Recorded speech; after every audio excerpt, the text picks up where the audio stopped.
E aí, galerinha, tudo bem com vocês? Espero que sim. Vamos lá para mais uma aula de botânica. Hoje o nosso assunto vai ser movimentos vegetais.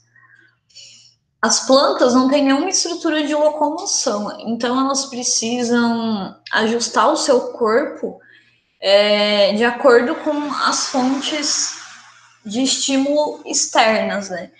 Então, ao receber um estímulo, a planta, os hormônios vegetais entram em ação, né? E isso acaba gerando alguns tipos de movimentos. No vestibular, caem dois principais, que são os tropismos e os nastismos. O tropismo são movimentos de crescimento que vão ser orientados pela fonte de estímulo, né?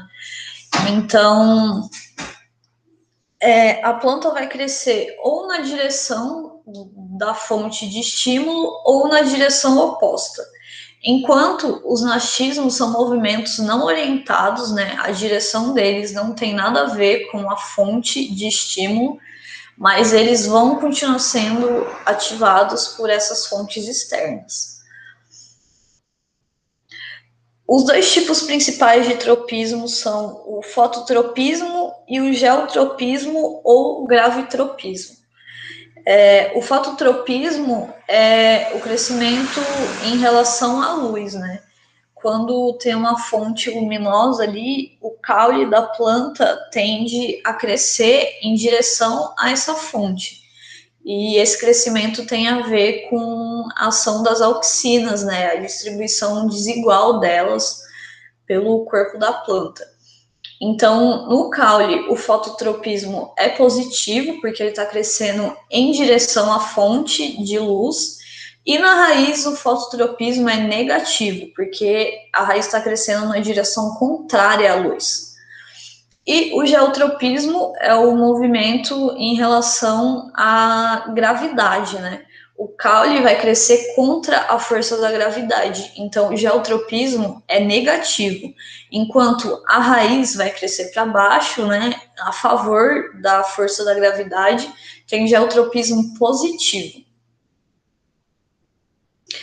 Nós temos também o tigmotropismo, que é esse movimento de se enrolar em algum objeto que algumas plantas têm. Então, a fonte de estímulo vai ser esse contato com o objeto, e aí ela vai começar a desenvolver aquelas especializações como as gavinhas, enfim. E aí, nós temos como exemplos de nastismos o nictinastismo, meu Deus, muito difícil falar isso, que é o fechamento noturno, né, quando as flores e folhas se fecham durante a noite, né, na ausência de luz. E o tigmonastismo, que é o movimento que a planta faz quando ela é estimulada por algum toque. E aí, como exemplo, nós temos a planta dormideira, ou dorme-dorme, não sei como vocês conhecem, que é aquela planta que quando você encosta nela, ela se fecha todinha, as folhas dela, os folíolos.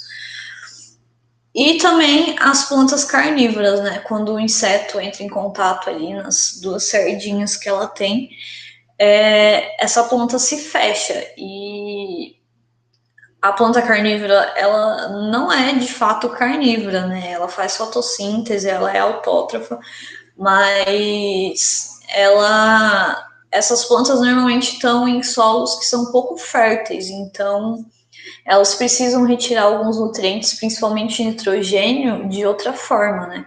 Então elas usam os insetos como essa fonte de nutrientes.